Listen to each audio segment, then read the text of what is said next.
दूसरी बड़ी स्टोरी हमारी एक 9 जून को बड़ा एहतजाज है आज़ाद जम्मू एंड कश्मीर के अंदर। जो एहतजाजी कमेटी है उसने डेट दी हुई है। फैसल मुमताज़ राठौर साहब वज़ीर आज़म आज़ाद कश्मीर हमें इंटरव्यू में लाइव ज्वाइन करेंगे। वज़ीर आज़म ने एक बाकायदा कमेटी की तैनाती की हुई है। तमाम बड़ी जमातों की नुमाइंदगी उसके अंदर मौजूद है। AJK की मौजूदा हुकूमत के नुमाइंदगान भी उसके अंदर मौजूद हैं। 9 जून की स्ट्राइक को आपने कैसे अवर्ट करना है, वो जो डिमांड्स दे रहे हैं उन डिमांड्स को आपने कैसे टैकल करना है। लास्ट टाइम जब ये एहतजाज हुआ था तो आपको याद होगा कि इसके अंदर खून भी बहा था और हालात ख़राब हो गए थे। नाज़रीन, कश्मीर पाकिस्तान की शहरग है और शहरग का जो हिस्सा हमारे पास है उसका नाम है आज़ाद जम्मू एंड कश्मीर। यहाँ पर अवामी जॉइंट एक्शन कमेटी ने पिछले कई सालों से एक मसला खड़ा किया हुआ है। उनकी बात सुने तो लगता है कि उनके पास बावज़न किस्म की दलीलें मौजूद हैं, लेकिन जब आउटकम हम देखते हैं तो हमें लगता है कि सड़कों के ऊपर एहतजाज एक खूनी कैफियत भी इख्तियार कर लेता है। अब फिर उन्होंने 9 जून को एक हड़ताल की कॉल दी हुई है। हुकूमत वक्त की तरफ से कोशिश की जा रही है कि इस मामले को तय किया जाए। वज़ीर आज़म बराह रास्त इस मुज़ाकराती अमल को सुपरवाइज़ भी कर रहे हैं, लेकिन जो टास्क है वो बुनियादी तौर पर वज़ीर आज़म आज़ाद जम्मू एंड कश्मीर का है। फैसल मुमताज़ राठौर साहब जिन्होंने हमें ज्वाइन किया। फैसल साहब, बहुत शुक्रिया आपने हमें ज्वाइन किया। प्रोग्राम शुरू होने से पहले आपने खुद ही याद दहानी करवाई कि आखिरी मरतबा जब ये हंगामा चल रहा था तो किसी और की हुकूमत थी तो बर्डन उन पर था। आपने कुछ तजावीज़ दी थी, अब आपके पास ये कुर्सी मौजूद है और दोबारा से 9 जून की कॉल है। क्या मुख्तलिफ होगा इस मरतबा? देखिए, सबसे पहले तो ये था कि जब पिछली दफ़ा एक्शन कमेटी की तरफ से कॉल दी गई थी तो उस वक़्त उनके पास जी मुतालबात की आवाज़ आ रही है लिस्ट थी। जी आवाज़ जी मुझे आ रही है जी आवाज़। मैंने कहा सर, जब पिछली बार उनकी तरफ से कॉल दी गई थी तो उस वक़्त उनके कुछ ऐसे मुतालबात थे जिसकी बुनियाद पर उन्होंने ये फ़ैसला किया, लेकिन उसके बाद जो उनसे मुआहदा हुआ, हमने ये कोशिश की कि हुकूमत में आने के बाद जितने भी मामलात थे हमने उसको करने में एक लम्हा भी ताख़ीर नहीं की और अल्लाह ने किया कि काफ़ी हद तक वो मामलात हल भी हुए और उनके साथ एक राब्ता भी रहा। लेकिन एक ऐसा उसमें शिक थी जिसमें एक नकात महाजरीन की सीटों से मुतल्का था, जिसमें एक कमेटी बनी थी जो उनके साथ बातचीत कर रही थी इस मामले के हल के लिए। वो एक ऐसी बेसिक बुनियाद बनी दोबारा से इस तारीख को जो उन्होंने कॉल दी हुई थी। लेकिन हमारी तरफ से ये पूरी कोशिश है। अभी रिसेंटली परसों वफाक की तरफ से भी एक कमेटी आई थी जिसमें मुस्लिम लीग नून और पाकिस्तान पीपल्स पार्टी की क़यादत भी थी। मैं ख़ुद भी उसमें मौजूद था।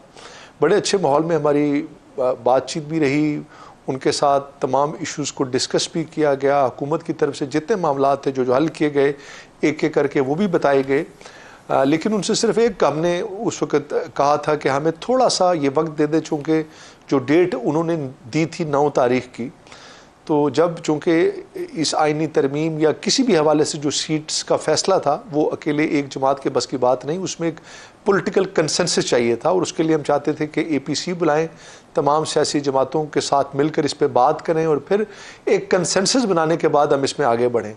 लेकिन उनकी तरफ से हमें वक्त नहीं दिया गया, बल्कि हमने आखिरी हद तक कोशिश की कि चूँकि इलेक्शन का शेड्यूल भी अनाउंस होना है तो हमें 8-10 दिन मज़ीद मिल जाए। लेकिन उनकी तरफ से ये बात थी कि हम एक दिन भी ज़्यादा नहीं देंगे, लेकिन हम आपके साथ 7 तारीख तक मुज़ाकरात के दरवाजे खुले रखेंगे। तो उस वाले से आज प्राइम मिनिस्टर पाकिस्तान ने भी वहाँ पर भी बातचीत की गई। तो कोशिश तो पूरी है जी, हम कभी नहीं चाहते कि रियासत किसी इम्तिहान में जाए। ये लोग हमारे अपने हैं, लेकिन तहरीक चलाना, अपने मामलात को आवाम में लेकर जाना, यकीनन इसमें कोई दो राय नहीं कि उन्हें बात सुननी भी चाहिए, हमें समझनी भी चाहिए और हम समझ भी रहे हैं। लेकिन अब फैसले एक अगर सड़कों के बजाय अगर अवान के अंदर हों तो वो बेहतर है। और मेरे ख्याल में इसमें बहुत सारे ऐसे लोग हैं एक्शन कमेटी के अंदर जो चाहते हैं कि बातचीत के ज़रिए रास्ता निकल लें। हम आखिरी दम तक ये कोशिश करेंगे कि किसी भी तरह से बैठकर बातचीत करके मसले का हल निकाला जाए।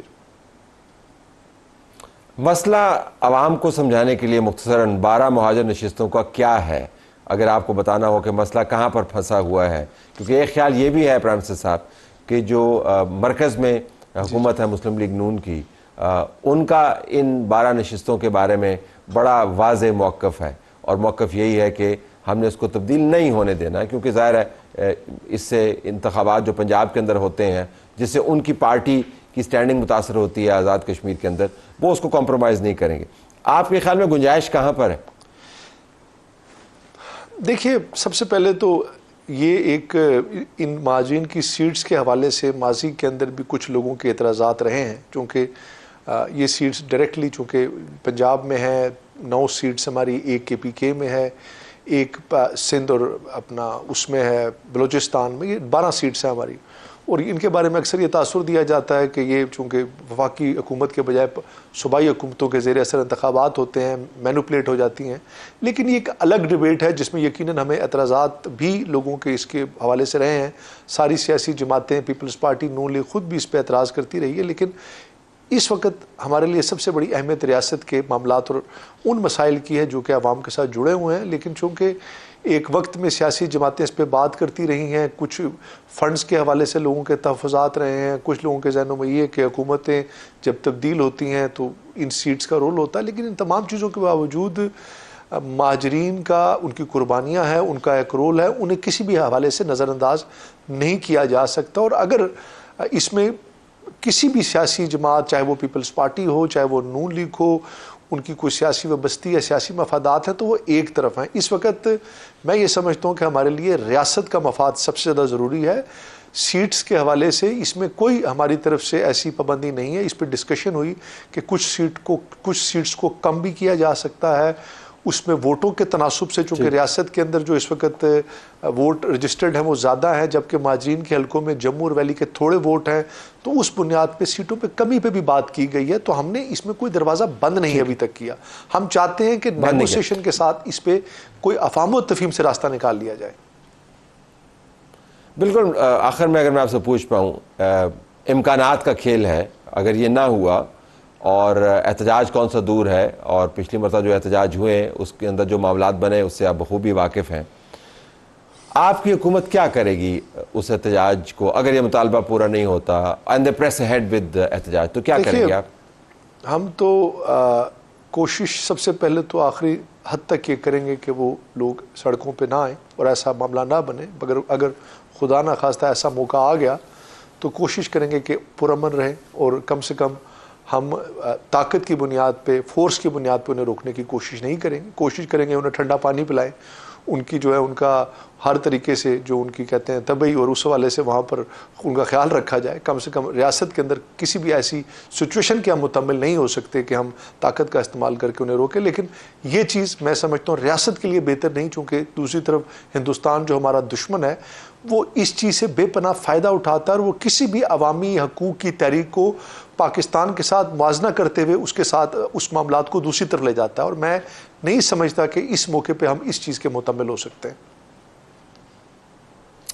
प्रोफेसर साहब, बहुत शुक्रिया आपने हमें ज्वाइन किया। नाज़रीन, एक तरफ आज़ाद जम्मू कश्मीर के मामलात हैं, दूसरी तरफ पाकिस्तान के मामलात भी हैं। ब्रेक के बाद जब आएंगे तो हम आपके सामने बैनुल-अक़वामी पर्सपेक्टिव रख रहे होंगे कि दुनिया बलूचिस्तान के अंदर होने वाली दहशतगर्दी और जो जिम्मेदारियाँ कबूल करते हैं तमाम दहशतगर्दियों के वाक़यात में से मेजॉरिटी की BLA, उनके बारे में क्या रवैया रखती है। Stay tuned.